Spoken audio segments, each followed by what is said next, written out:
apakah sistem pendidikan di negara kita ini sudah bagus dan pas diterapkannya.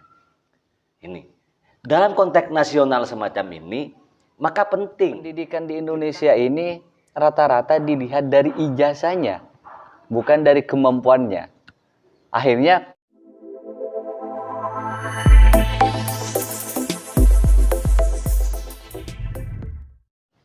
hai teman-teman, kita jumpa lagi di channel Langker Mesem. Nah, pada kesempatan kali ini kita akan ngobrol-ngobrol tentang pendidikan di Indonesia. Nah, di mana pendidikan di Indonesia kita udah tahu, dan juga kebetulan kita di momen pendidikan kita siapkan buku.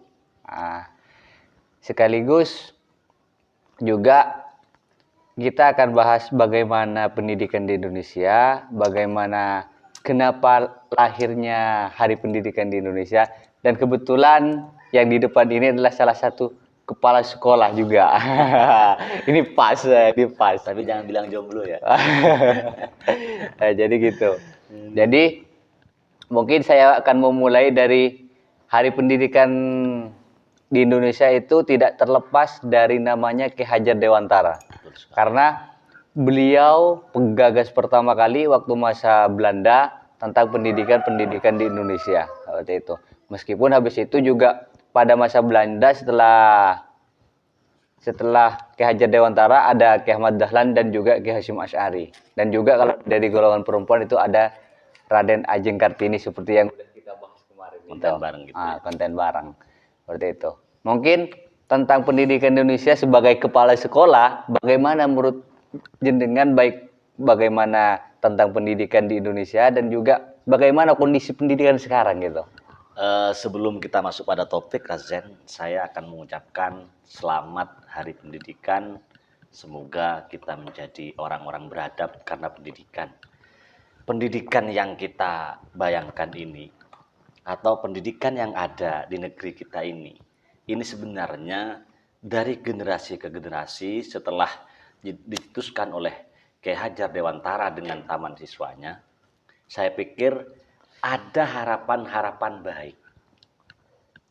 Artinya apa? Para pemangku kebijakan di negeri ini sudah berusaha maksimal memberikan sistem pendidikan terbaik untuk negeri ini. Ini secara konsep awalnya.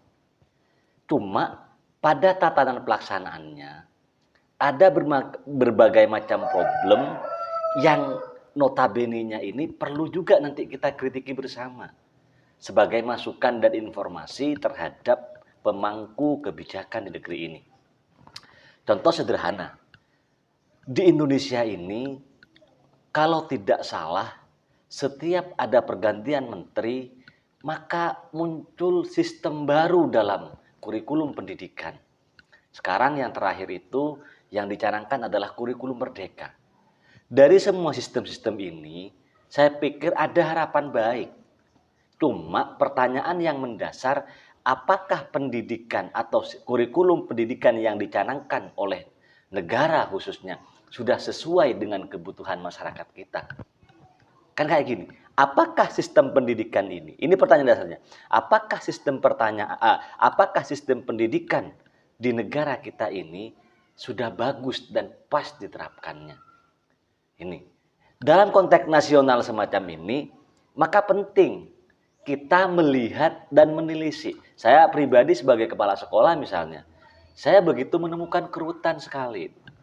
Kenapa? Karena lembaga pendidikan itu ternyata guru misalnya ini lebih banyak berkutat di administrasi. Kemarin juga agak viral tentang adalah buruh. Bahwasanya guru dikatakan juga buruh. Jadi klasifikasi sosialnya ini. Bahkan teman-teman kami banyak mengeluh dengan pola sistem pendidikan yang ada. Orientasinya adalah bagaimana pendidikan melahirkan generasi yang berkarakter. Dalam Islam berakhlakul karimah misalnya. Ini penting nanti kita tilik. Itu bahwasanya ternyata sebelum adanya kurikulum yang dicetuskan oleh negara, kita punya di Indonesia namanya pesantren. Yang sampai mulai berdiri sampai sekarang ini pancet baku. Mungkin hanya ada modifikasi. sedikit-sedikit dalam rangka mengakomodir kebutuhan zaman. Itu Razen. Ini yang penting kita ya bicarakan sekarang ini konteksnya bagaimana pendidikan di Indonesia kita ini. Apakah kita akan mengacu kepada kurikulum ya negara melalui Menteri Pendidikan, Kementerian Pendidikan, atau kita akan melihat sistem pendidikan original yang ditawarkan oleh pesantren yang ini sekarang mulai agak kurang diminati. Ini. Jadi permasalahan yang muncul, orientasi dari pendidikan kita itu apa sih sebenarnya? Pesantren jelas mendidik anak-anak berkarakter, berakhlakul karimah, beribadah dengan baik sesuai tuntunan agama kita masing-masing, khususnya Islam karena pesantren. Ini terpenuhi. Tapi di lembaga formal kita wajib belajar 9 tahun. 9 tahun misalnya. Apakah ini sudah mengena dengan target dan tujuannya? Itu Razen. Monggo Razen dilanjut Razen. Benar. Jadi menurut saya pendidikan di Indonesia ini, kalau pendidikan di Indonesia ada dua karakter. Ada dua karakter. Yang pertama adalah karakter yang udah dibangun Ki Hajar Dewantara, yang terus diteruskan oleh Ki Ahmad Dahlan, dan sebenarnya ini adalah pemberontakan kepada pemerintah sebelumnya, di mana Ki Hajar Dewantara memberontak bagaimana penduduk Indonesia, penduduk dulu Hindia Belanda itu bisa bersekolah, bisa belajar meskipun di kalangan orang yang tidak mampu. Sehingga karena zaman dahulu itu hanya orang-orang yang mampu, yang punya uang, yang kaya, yang bisa mengenyam pendidikan. Nah, tapi pemberontakan itu akhirnya menghasilkan siapapun, keuangan apapun, dia orang miskin, orang bawah, bukan pejabat, tetap bisa mengenyam pendidikan. Nah, selanjutnya diteruskan oleh Ki Ahmad Dahlan. Ki Ahmad Dahlan di situ meneruskan polanya itu kurang baik. Bukan tidak baik, tapi kurang baik. Di mana pola-pola pendidikan itu mulai diajarkan oleh Ki Ahmad Dahlan di Yogyakarta.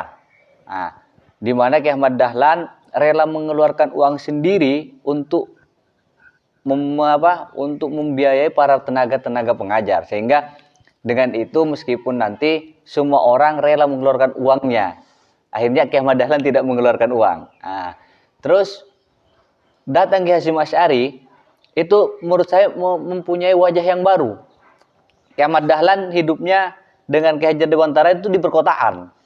Nah, sedangkan Ki Hasyim Asy'ari itu hidupnya di pedesaan di Jombang. Di mana Ki Hasyim Asy'ari di situ melihat polanya berbeda antara kota dan desa, pedesaan. Akhirnya bangunlah pesantren Tebu Ireng itu.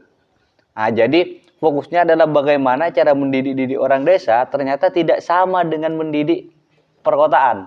Akhirnya lahirnya pesantren. Jadi kalau saya lihat pendidikan di Indonesia ada dua pola. Pertama pola yang dibawa Ki Hajar Dewantara dan Ki Ahmad Dahlan. Yang kedua adalah ala pesantren yang ya tapi yang kita kenal sosok di pesantren adalah NU, yaitu adalah Ki Hasyim Asy'ari. Nah, ini merupakan hal yang menurut saya mulai dari dulu ini kayaknya ada perbedaan, tapi kalau semua berjalan bersama, ini lebih romantis menurut saya. Nah, maka selain dari itu juga, menurut saya pendidikan itu, ini sebenarnya saya tidak setujunya juga di Indonesia sih. Pendidikan di Indonesia ini rata-rata dilihat dari ijazahnya, bukan dari kemampuannya. Akhirnya banyak orang-orang yang penting dia dapat ijazah, intinya dia mendapatkan hasil, tapi tidak mendapatkan kualitas dari hasilnya itu. Nah, jadi tidak melihat prosesnya, dan bahkan pendidikan-pendidikan di ujian ME, SD atau sejenisnya, yang nilainya besar itu adalah di ujian akhir, bukan proses UN-nya, bukan proses perjalanan belajar mereka dari awal sampai ujian. Nah, sehingga yang dilihat hanya adalah di atas kertas ya. Betul, sehingga lahirlah kalau yang dilihat itu adalah hasil dari ujian akhir yang paling besar nilainya, akhirnya para murid atau santri, kalau dalam dunia pesantren itu dibilang santri, itu akhirnya dia buat contekan untuk mendapatkan nilai bagus. Karena yang beli penghargaan adalah hasil ujiannya. Coba dikasih penghargaan proses belajarnya. Pasti mereka semangat berbondong-bondong untuk belajar. Sehingga nilai-nilai kebaikan dalam pendidikan dengan adanya sistem seperti itu mulai terkikis. Contoh sederhananya kasus tadi yang disampaikan, pola menyontek. Padahal ini jelas dalam pendidikan tidak boleh menyontek. Dalam Islam ini perbuatan tercela. Memang Islam memberikan porsi terbaik kepada orang muslim itu untuk belajar. Utlubul ilma, jadi menuntutlah ilmu mulai semenjak kita lahir sampai kita meninggal misalnya. Utlubul ilma walau bisin. Banyak sekali hadis-hadis yang mensupport kita belajar sehingga nanti tujuan dari belajar itu semata-mata adalah menebarkan kebaikan. Artinya, value yang kita dapat, nilai yang kita dapat dari pendidikan nanti itu adalah anfa'uhum linnas. Maka Muhammad Atiyah Al-Abrasi itu dalam At-Tarbiyah Al-Islamiyah, dalam pendidikan keislaman, menyimpulkan bahwasanya pendidikan Islam adalah usaha untuk menyiapkan manusia agar hidup dengan sempurna, bahagia. Sempurna dengan catatan aturan-aturan yang ada, bahagia sebagai feedback sebagaimana dikatakan oleh Allah Subhanahu wa taala itu Razen itu yarfa'illahu alladziina aamanu minkum utul ilma darajat. Jadi ada janji yang pasti. Tapi nyatanya ketika kita kembali pada pendidikan formal di Indonesia, ini target-target ini sudah tidak ada. Apa targetnya? Fee. Bekerja, bukan bekerja tidak baik. Cuma ketika ini terjadi pemahaman bahwasanya belajar hanya mendapatkan uang misalnya, bekerja misalnya, ini konteksnya sudah berbeda. Artinya apa? An-naf'un lil muslimin ini sudah tidak ada. Padahal tujuan dari pendidikan berkarakter bagaimana anak-anak itu menjadi baik, bagaimana anak-anak itu baik akhlaknya, bagus perilakunya, bagus IQ-nya, dan bagus segalanya sehingga mereka membawa perubahan terhadap masyarakat di sekitarnya untuk ke arah yang lebih baik. Ini perlu kita coba. Saya review sebentar ya. Dulu itu guru-guru saya Razen. Guru-guru saya mungkin guru-guru jenengan juga Razen. Tidak ada yang punya titel S3 ataupun juga sampai pada tatanan profesor. Dia hanya lulusan pesantren, bahkan bisa-bisa hanya muallimin.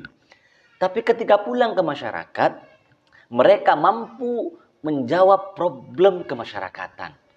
Mereka mampu menjadi oase di tengah kebodohan-kebodohan yang ada di masyarakatnya. Artinya apa? Jelas manfaatnya.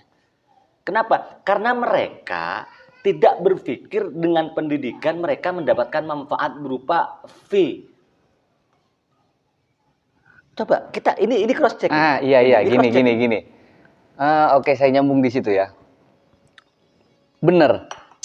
Menurut saya juga hampir pandangannya mirip. Jadi, kalau seumpama kenapa sekolah anggap mulai agak geser atau pendidikan di Indonesia mulai agak geser, karena kebanyakan, bukan mungkin hampir semuanya ya, udah melihat fee. Fee maksudnya ketika dia mengajar dapat apa. Sedangkan dulu dia pulang dari pesantren atau dia bukan cuma pesantren ya, lulusan S1 juga, dia untuk mengabdi ke masyarakat. Baik itu dibayar, nggak dibayar, dia tetap mengabdi. Untuk mencari dana kehidupan materi itu di dunia lain. Nah, perkara nanti mendapatkan fee dari dunia itu bonus. Seperti halnya juga yang saya bilang tadi, sebenarnya kalau kita melihat, kalau semua menilai anak didiknya itu dari proses belajarnya, sebenarnya kita itu mengajarkan sebagaimana dibilang jenengan tadi, kita belajar mulai dari lahir sampai meninggal. Kalau semua kita melihat yang kita nilai adalah proses belajarnya yang lebih besar, semisal proses belajarnya kita dapat kasih nilai 70, 30 hanya untuk ujian.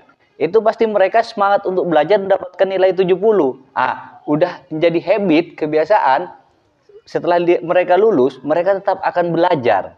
Nah, sama juga semisal untuk melihat belajarnya, dia seberapa banyak baca buku, atau seumpama dia nulis sebuah artikel atau puisi atau apa, dia masuk dalam koran atau media massa, sehingga dari media massa itu mereka kasih penghargaan. Kalau mereka menulis, kalau mereka membaca, belajar, mereka tulisannya bagus, bisa dimuat di media massa. Itu menurut saya penghargaan yang luar biasa seharusnya. Jangan dinilai dari penghargaan di saat ujian, karena saat ujian itu bisa iya keprean ya, atau iya contekan lah. Dan itu belum tentu guru-gurunya atau dosen-dosennya tahu ini bodoh di kelas, kok pas jawab ujian tiba-tiba pinter ya, kak. Mungkin dia punya laduni. Ya, mungkin dia punya laduni, sehingga apa namanya pikiran dosennya nggak mau dikasih nilai jelek, nilainya bagus, yang dinilai tinggi adalah di ujian. Kan galau sebenarnya itu anunya. Itu makanya kita sebenarnya pendidikan kita belum tegas, kurikulum dengan targetnya itu apa belum tegas, sehingga di perjalanan yang penerapan kurikulum itu adalah baik, di perjalanan galaunya bagaimana ya, lagi-lagi di situ targetnya belum pas. Saya sebagai kepala sekolah ya melihat kurikulum pendidikan kita ini lebih banyak mengeksplor ketidakmampuan siswa. Tapi bukan bagaimana bukan bagaimana membuat siswa itu menjadi pinter atau berkarakter lah kalau bahasanya pemerintah. Tapi lebih mengeksplor bahwasanya kita yang perlu dipahami sekarang, siswa, murid ini memiliki kemampuan yang tidak sama. Lalu nanti pada jenjang terakhir dilihat dengan sekumpulan soal-soal yang dinamakan UN. Jadi yang jelas berbeda dong.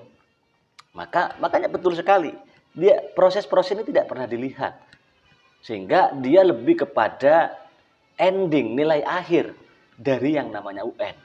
Meskipun sekarang alhamdulillah kelulusan itu sudah sekolah yang menentukan. Sehingga sekolah punya peran banyak sekali antara kepala sekolah dengan komitenya dalam rangka menentukan siapa siswa yang layak naik setelah melalui proses 3 tahun atau tidak. Kalau dulu kan tidak, semua ya negara yang menentukan.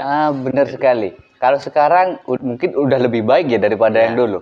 Tapi masih banyak yang harus diperbaiki. Yalah. Semisal gini, kalau seumpama sekarang emang kita buat soal sendiri, mungkin kalau yang saya tahu itu dalam satu kecamatan itu buat soal bersama, diujikan kepada siswa-siswanya. Nah, tapi itu kan kembali lagi yang masih dinilai adalah hasil ujiannya. Apalagi dulu yang dinilai hasil ujiannya, yang terkadang apa yang dipelajari di sekolah dengan yang masuk ujian itu berbeda. Ya. Dan yang dinilai ujiannya lagi. Nah, selain dari itu juga ini sebenarnya menurut saya tentang ijazah, yang penting dapat ijazah. Ini ada peran dari penerima perusahaan atau tenaga kerja, rata-rata itu menerima dengan ijazah. Ya, ada juga di lembaga pendidikan yang saya tahu, yang mereka tanyakan saat wawancara, saya ngomong sama teman-teman, bukan kemampuan dia dalam bidang apa. Semisal dia lulusan tafsir hadis ya, atau IT. Dia yang tidak ditanyakan apa sih kemampuan kamu di IT, di bidang apa kamu di tafsir hadis, di bidang apa sih kamu di ekonominya, tidak ditanyakan itu. Tapi apa pengalamanmu, apakah punya pengalaman mengajar atau gimana, kan tidak ditanyakan kemampuan. Terus kamu lulusan mana. Rata-rata saya tanya sama teman, yang ditanyakan itu bukan coba kemampuan filsafatmu sampai mana, coba jelaskan filsafat zaman Yunani terus sampai pada era sekarang secara singkat. Itu tidak ditanya-tanyaan seperti itu. Jadi dan juga yang dicari kembali lagi adalah fee. Ketika walaupun dia pinter, terkadang ketika fee-nya tidak cocok, ya bisa-bisa pindah. Makanya ini lagi ya di meskipun juga ini meskipun juga di sini kan ada ungkapan di Indonesia itu adalah pahlawan tanpa jasa. Nah, tetapi menurut saya ada ungkapan Pak D yang menarik. waktu saya lihat mengikuti acara Pak D di Gapura. Kata Pak D, guru itu intinya guru itu pahlawan yang harus diberi jasa. Maksudnya gini, kalau saya menanggapi itu, kalau kita sebagai guru, kita nggak usah menganggap kita berjasa. Tetapi kalau sumpama kita sebagai murid, kita harus memberikan jasa yang luar biasa kepada guru kita. Kenapa? Karena tanpa guru, kita tidak jadi apa-apa. Betul sekali itu. Jadi ya memang agak ruwet ketika ngomong pendidikan juga agak ruwet. Di Indonesia harusnya benar-benar ruwet. Ini ya masukan-masukan saja ya, baik ke pemerintahan ataupun siapapun yang ada di tatanan pemerintah yang punya kebijakan-kebijakan di pendidikan, ini penting kita sampaikan. Bahwasanya di Indonesia mau tidak mau ini ada kelas-kelas pendidikan. Kalau Razan tadi membedakan corak pendidikan yang dibawa oleh Kiai Haji Dewantara bersama Kiai Haji Ahmad Dahlan dengan corak pendidikan yang dibawa oleh Kiai Haji Masyari, sebenarnya ini juga masih melekat sekarang. Sekarang tapi klasifikasinya agak jelas. Ada sekolah negeri, ada swasta. Yang mana pada tataran negeri ini sangat diperhatikan sekali oleh pemerintah. Dari sarana, prasarana, dan semuanya itu. Ini mendapatkan alokasi yang luar biasa. Ini intinya mau kritik pemerintah ya? Tidak mengkritik, kita mencoba memberikan opini sebagaimana kita sebagai pelaku pendidikan menikmatinya. Artinya pengalaman pribadi lah. Kalau tidak mau mengatakan atas nama lembaga. Apalagi saya, untungnya saya kan intinya gini. Itu. Kasihlah kesamaan, intinya lembaga swasta jangan dianaktirikan. Nah, di bahasa itu kan bahasa halusnya. Bahasa kasarnya kita mengkritik pemerintah. Ya terserah bagaimana Razan menafsirkan itu. Tapi ini dari dua dikotomi yang ada ini atau dari dua lembaga ini padahal mampu memunculkan tokoh-tokoh nasional. Lebih-lebih di pesantren. Ini betapa luar biasa sekali pesantren itu mendidik karakter bangsa sampai dengan hubul watonnya melalui NU itu. Sehingga apa? Penguatan-penguatan terhadap warganya dalam rangka hubul waton minal iman ini besar muncul dari pesantren. Sekarang ini mulai digerus. Apakah ini adalah ada kepentingan-kepentingan politik di pendidikan? Saya tidak tahu karena itu bukan basic saya. Tapi yang jelas adanya bahasa anak tiri dan anak emas dalam pendidikan antara lembaga swasta, antara lembaga pendidikan negeri dan lembaga pendidikan swasta ini sangat menonjol sekali. Ini yang penting kita lakukan. Bagaimanapun juga pemerintah harus bijak. Di lembaga swasta ini memang secara sarana prasarana ini luar biasa perjuangannya. Bahkan minta sumbangan kepada wali murid dalam rangka hanya menyediakan bangku. Minta sumbangan kayu kepada wali murid dalam rangka menyediakan ruangan yang pas. Meskipun sekarang sudah banyak bantuan dari pemerintah, tapi awal-awalnya.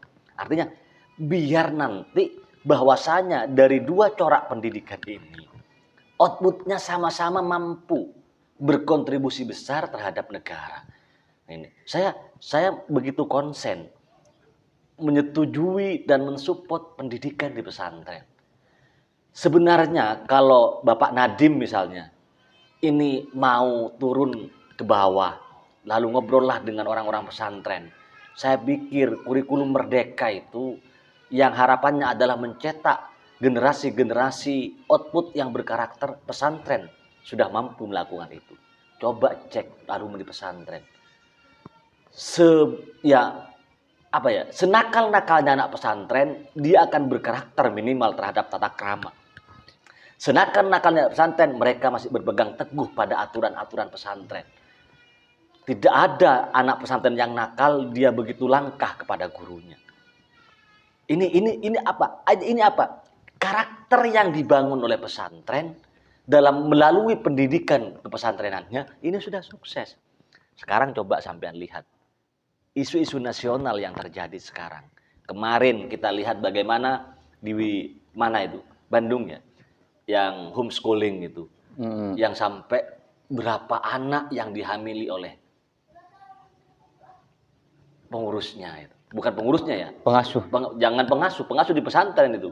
Ya, anggaplah direkturnya lah, atau apalah bahasanya itu. Pembinanya lah. Pembina. ini kan begitu menyakitkan saya mendengarkan itu. Begitu merusaknya. Seharusnya di lembaga pendidikan dia diajarkan bagaimana budi pekerti yang baik, akhlak yang baik, perilaku yang baik. Ternyata pemimpinnya yang merusaknya. Ini bukan pesantren. Bukan pesantren. Iya benar. Jadi kembali lagi, ingat apa yang disampaikan Ki Hajar Dewantara Tuturi Handayani Ya. itu. Jadi tidak masuk dalam nilai-nilai itu akhirnya. Dan juga menurut saya dinilai di pesantren itu luar biasa. Dan bahkan hampir belajar 24 jam tetapi juga ada istirahatnya yang cukup. Semisal pagi kita sekolah formal, siang kita istirahat, sore kita dinia, maghrib kita ngaji, habis isya kita ngaji kitab, nanti tahajud, habis subuh ngaji lagi. Nah, itu kan tidak langsung ada pola istirahatnya, tapi cukup untuk belajar selanjutnya. Jadi kalau seumpama ada karakternya, ya jelas udah mempunyai karakter kan. Kalau dalam ini koreksi ya, kalau semua dalam ilmu psikologi kayaknya untuk membentuk karakter itu harus misalnya kita bahas kemarin puasa, untuk membentuk karakter 11 bulan yang akan datang kita puasa selama 1 bulan minimal. Lebih dari itu udah menjadi kebiasaan. Makanya di pesantren udah jadi karakter karena karakternya udah dibuat. Kalau semua hormat sama guru, semisal mayoritas santri hormat sama guru, masa sendirian kita tidak, akhirnya hormat itu selama 1 bulan nanti jadi habit, kebiasaan, akhirnya mempunyai karakter sendiri setelah pulang. Seperti itu. Artinya pendidikan di pesantren sudah sukses membentuk outputnya berkarakter atau anak-anaknya berkarakter. Artinya kayak gini, kita tidak akan menyalahkan siapa-siapa dalam pendidikan kita, tapi adanya koordinasi antara per lini ini sangat begitu kita harapkan. Maka kalau tidak salah Ki Haji Dewantara pernah mengatakan bahwasanya di depan memberi contoh, di tengah memberi semangat, dan di belakang memberi kekuatan. Artinya apa? Dari peribahasa Kiai Haji Dewantara ini ada harapan sinergi yang baik. Baik dari ranah pemerintah, dari ranah masyarakat, dari ranah pesantren, ataupun dari ranah-ranah yang lain harus ada sinergi. Tidak boleh misalnya pemerintah memutuskan secara sepihak tanpa adanya survei-survei terhadap ranah-ranah yang lain itu. Ketika itu dibangun, maka ketika ini mampu dibangun dengan baik, maka harapan untuk melahirkan generasi-generasi brilian dalam pendidikan kita itu bukan sesuatu yang mustahil. Itu sebenarnya harapan terbesar dari peribahasa yang disampaikan oleh Kiai Hajar Dewantara. Benar sekali. Jadi kalau semua menyalahkan, sebenarnya salah kita semua. Betul. Tetapi kita yang kita inginkan adalah kita, karena kesalahan kita semua, kita perbaiki bareng-bareng, kita jalin bareng-bareng. Jangan kita mau memperbaiki tapi yang di situ menghalangi, seperti itu. Dan juga kalau saya lihat juga tentang pengajaran kepada anak didik, itu adalah, ini saya dapat dari ungkapan Deddy Corbuzier, sebuah tokoh bapak podcast Indonesia lah, podcaster ya. Jadi Deddy Corbuzier bilang seperti ini. Bukan bilang sih, tapi video dengan guru, jangan tuntut siswa itu bisa semua kalau gurunya tidak bisa semua mata pelajaran. Tapi tuntutlah siswa atau murid yang dia salah satu aja yang dia pahami, tapi harus ahli di bidangnya itu. Sesuai dengan kemampuannya. Itu. Kalau udah ahli di bidang itu udah bagus, karena tidak semua guru itu ahli juga di bidangnya. Guru aja tidak mampu, kenapa memaksakan siswa atau murid mampu di segala bidang? Itu juga menurut saya harus dijalankan juga ke depan. Saat ini kan masih menilai kalau cuma mau pintar dari segalanya itu baru dibilang wow. Padahal Tuhan menciptakan semua, maksudnya. Iya. Tuhan menciptakan semua makhluknya itu mempunyai kelebihan masing-masing, itu pun berbeda-beda. Sehingga kalau ada hadis Nabi itu orang terbaik adalah yang bermanfaat kepada orang lain, itu saya lihat manfaat sesuai yang diberikan Tuhan pada dia. Kalau dia ahli di bidang ekonomi semua, dia manfaatkan di bidang ekonominya untuk kemasyarakatan. Seperti yang dibilang Ki As'ad, kan itu para santrinya Ki As'ad mempunyai 3. Doanya Ki As'ad berdoa agar santrinya mampu menjadi 3 golongan lah. Nah, iya, Gitu. pilih salah satunya. Iya. Di pertama urus ekonomi masyarakat, Ah, terus bercawi-cawi di NU. Yang ketiga, bantulah pendidikan. Iya. Pilih salah satunya di situ. Jadi kalau melihat itu, kita udah jelas bahwa yang bermanfaat tidak hanya di dunia pendidikan, tapi dunia ekonomi. Intinya kalau semua dia jadi wartawan atau dia jadi pengacara, jadi pengacara yang baik, bermanfaat yang untuk baik. orang lain juga. Makanya sebenarnya di Al-Quran sudah ada itu rasanya. Liyum fikdu sa'atin min sa'atih. Memang kita harus menginfakkan sesuai apa yang kita miliki. Tidak semua. Liyum fikdu sa'atin min sa'atih. Infakkan apa yang kita punya sesuai dengan kemampuannya. Saya punya kemampuan di bidang pendidikan keagamaan misalnya, ya infakkan pendidikan keagamaan kita. Yang lain punya kemampuan dan kompetensi di bidang ekonomi, ya ekonominya. Yang lain di bidang sesuai bidang-bidangnya, ini sudah ada pembuatannya. Artinya seandainya kolaborasi ini bisa dilakukan dengan baik, maka tidak mustahil nanti anak didik kita itu akan menjadi hal-hal yang brilian.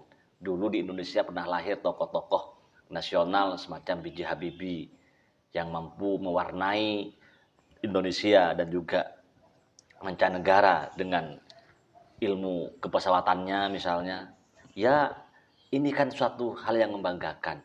Tapi pertanyaannya, apakah B.J. Habibie mampu seperti itu lahir dari pendidikan atau sistem pendidikan di Indonesia? Kan ini pertanyaan sebenarnya. Iya betul. Itu. Pertanyaannya itu. Dan juga gini, seperti Ki Hasyim Asy'ari, Ki Ahmad Dahlan, dan juga seperti tokoh pendidikan yaitu yang pertama Ki Hajar Dewantara.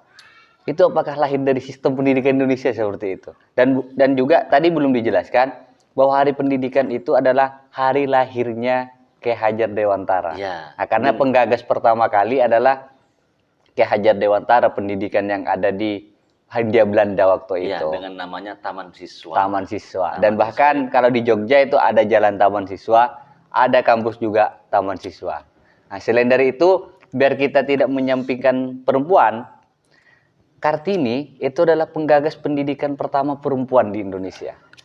Betul. Tetapi Kartini belum sampai kepada ranah tidak mampu. Maksudnya belum sampai kepada ranah orang-orang miskin atau orang-orang pedesaan.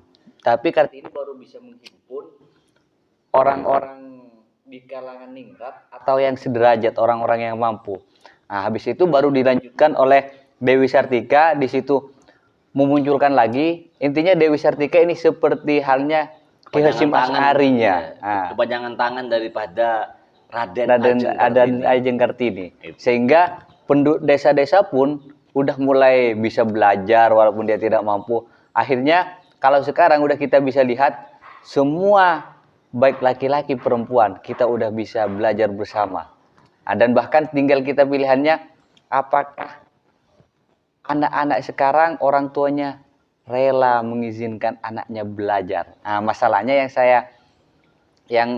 menurut saya dari segi perempuan itu, kalau di daerah kita, ketika udah lulus SMA, rata-rata mau dinikahkan. Itu masalahnya. Ya, di Madura juga kayak gitu. Ya itu, kayak kita kan ngomong di Madura. Itu. Jadi tidak sampai lulus S1 dulu, tetapi rata-rata mayoritas lah, hampir lebih 50%. Tapi sekarang sudah mulai terkikis hal itu. Iya. Karena database sudah menunjukkan betapa banyak anak-anak Madura yang sudah melanjutkan pendidikan dari starta 1 bahkan sampai pada program doktoral.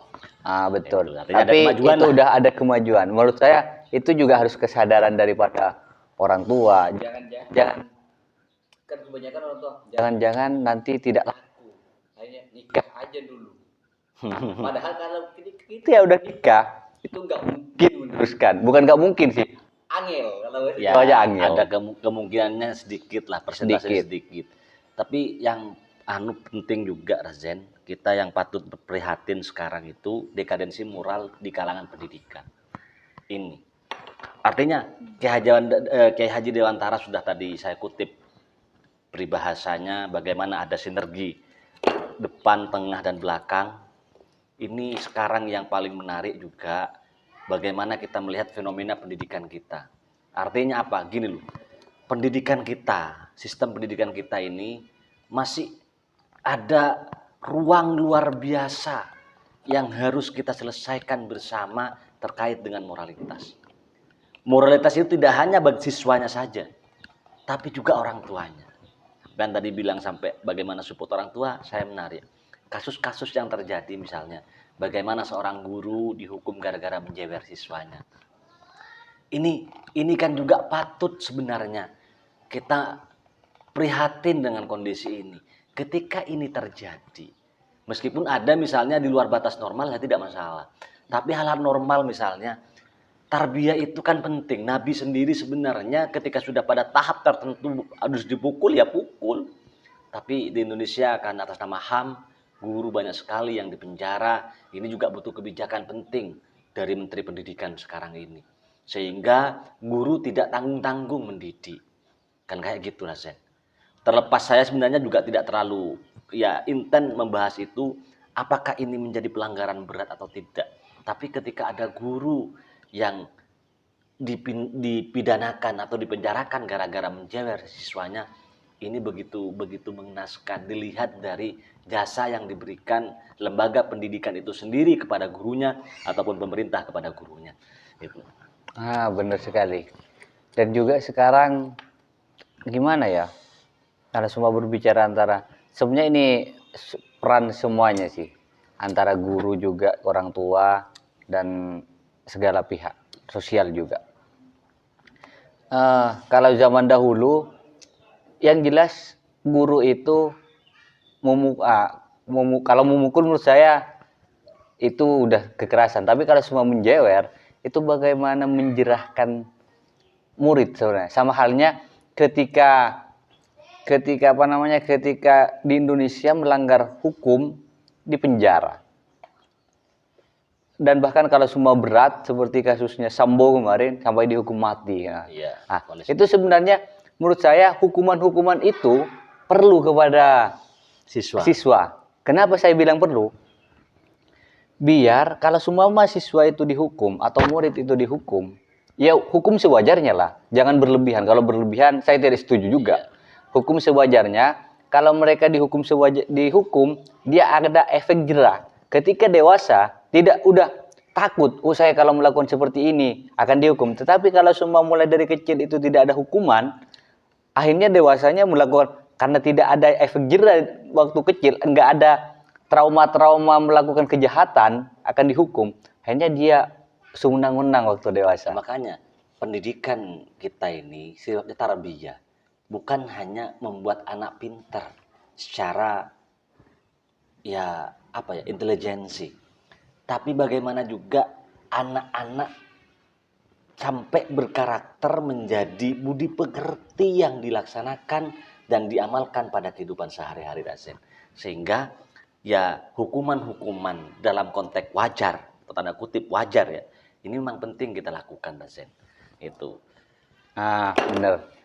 Jadi gini ya. Kayaknya kita akhiri dulu ya. Ya, kita anggap juga. Kayaknya ini kalau dibahas panjang. Yang nggak akan selesai rasanya. Kenapa? Karena banyak sekali memang keluhan-keluhan yang seharusnya kalau kita bahas sekarang tidak akan selesai. Tidak akan selesai. Bahkan kita serahkan kepada netizen. Bisa berepisode-episode nanti. Gitu. Kayak film Bidadari Bermata Bening. Atau kalau dulu itu layangan putus. Layangan putus atau ada film Tersanjung gitu, Tersanjung 1, 2, 3 berapa. Ini kalau masalah pendidikan kayaknya bisa tersanjung banyak ini. Yang jelas obrolan kita ini, podcast pada Hari Pendidikan ini adalah harapannya sebagai masukan, kritikan dalam rangka perbaikan sistem pendidikan yang ada di Indonesia. Kan kayak gitu. Nah, intinya ke depannya kalau dalam Islam itu hari ini harus lebih baik dari hari esok. Hari ini harus lebih baik dari hari kemarin. hari esok harus lebih baik daripada hari ini. Harapan berarti juga kita punya harapan besar bagaimana sistem pendidikan yang dikelola melalui pemerintahan ini terus ada inovasi-inovasi yang lebih humanis, lebih berkarakter, lebih terus dan seterusnya itu Rasen. Oke. Jadi kita anggap cukup saja. Ya, Mungkin kata-kata terakhir. kata-kata terakhir untuk itu, statement closing yang ada itu, saya berpikirnya hanya sederhana, kembalikan pendidikan sesuai porsinya.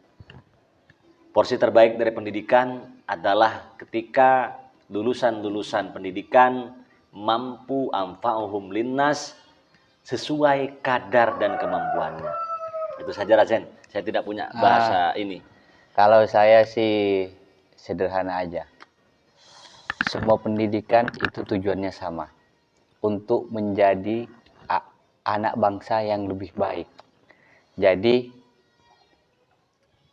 didiklah atau jangan ada sampai kata-kata anak tiri dan anak emas lagi ke depan. Seperti itu. Itu aja sih menurut saya. Oke, terima kasih. Mungkin ya kita selesai. Semoga podcast ini bermanfaat. Semoga pendidikan kita menjadi lebih baik dan terus lebih baik. Harapan kami, kita support Menteri Pendidikan, kita support pemerintah untuk terus berinovasi, melahirkan sistem-sistem pendidikan yang unggulan. Terima kasih. Sampai jumpa lagi di Langker channel Mesem. Kami undur diri dan sampai jumpa lagi. Dadah. Selamat Hari Pendidikan. Betul itu. Kita belum mengucapkan itu, Razi. Ya, saya juga selamat Hari Pendidikan.